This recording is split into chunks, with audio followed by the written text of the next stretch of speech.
Assalamualaikum warahmatullahi wabarakatuh.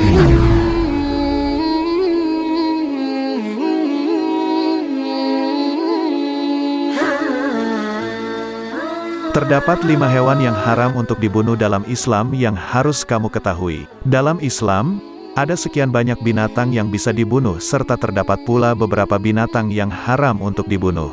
Lalu, binatang apa saja yang tidak bisa dibunuh dalam Islam? Terdapatnya pantangan terkait haramnya membunuh beberapa binatang itu mempunyai dasar baik dari Al-Quran ataupun hadis Nabi. Tiap-tiap dari binatang yang haram dibunuh itu pasti mempunyai alasan. Maka sebagai umat Islam telah sepantasnya kita perlu mentaati tentang itu.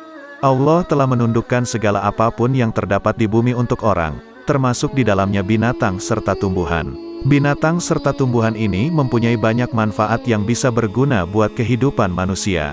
Akan tetapi, dari sekian banyak jenis-jenis binatang yang terdapat di bumi ini, ada sebagian hewan yang Allah haramkan untuk manusia. Selain sebagai wujud cobaan untuk manusia, hal itu pula disebabkan Allah mencegah kita untuk membunuh binatang tersebut.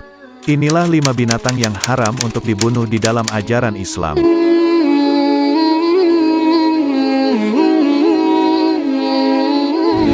1.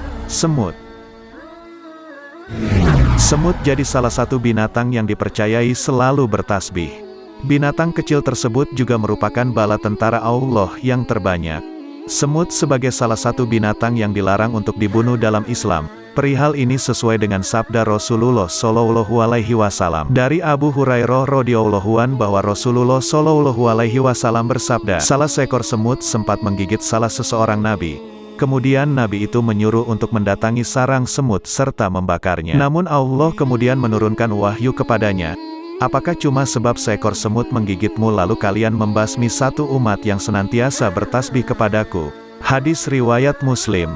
Oleh sebab itulah, membunuh semut menjadi sesuatu hal yang terlarang dalam Islam. Maka sekiranya kamu pernah melakukannya yakni membunuhnya, maka bertaubatlah kepada Allah. Dan apabila terdapat semut di sekitar rumah, lebih baik dibatasi dengan kapur barus atau sejenisnya. Mudah-mudahan semut yang mengganggu di pekarangan rumah kamu pergi dengan izin Allah daripada harus membunuh semut tersebut. 2. Laba-laba.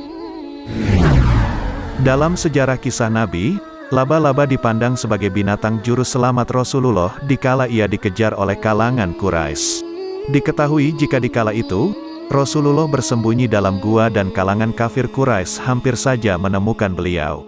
Tetapi, berkah terdapatnya sarang laba-laba sehingga kaum kafir Quraisy beranggapan jika di dalam gua itu tidak mungkin terdapat orang di dalamnya.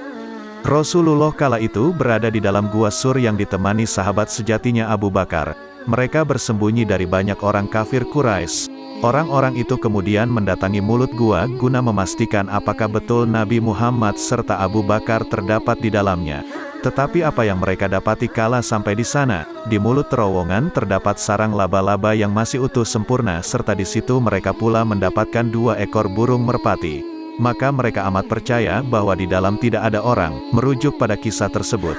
Sehingga Islam memutuskan kalau tindakan membunuh laba-laba menjadi sesuatu perihal yang tidak dimaafkan ataupun diharamkan. Maka dari itu apabila kalian pernah membunuhnya maka bertaubatlah.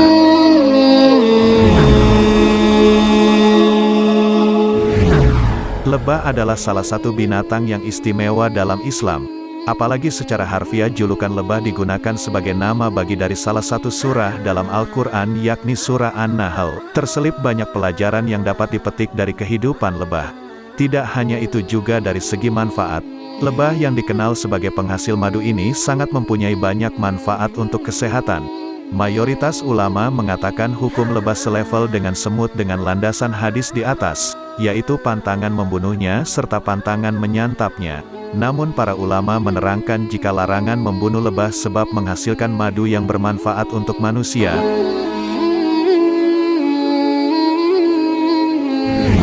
4. Katak. Kulit katak terkenal sebagai bahan pengganti dalam penyembuhan sebagian penyakit kulit yang sulit disembuhkan. Akan tetapi, Islam melarang pemanfaatan katak bila masih terdapat bahan yang lain yang dapat dipakai sebagai obat. Oleh sebab itu pula lah, hingga dalam hadis dipaparkan bahwa Rasulullah Shallallahu Alaihi Wasallam sempat menyatakan terkait keharaman membunuh katak sebagaimana haramnya menyantap katak.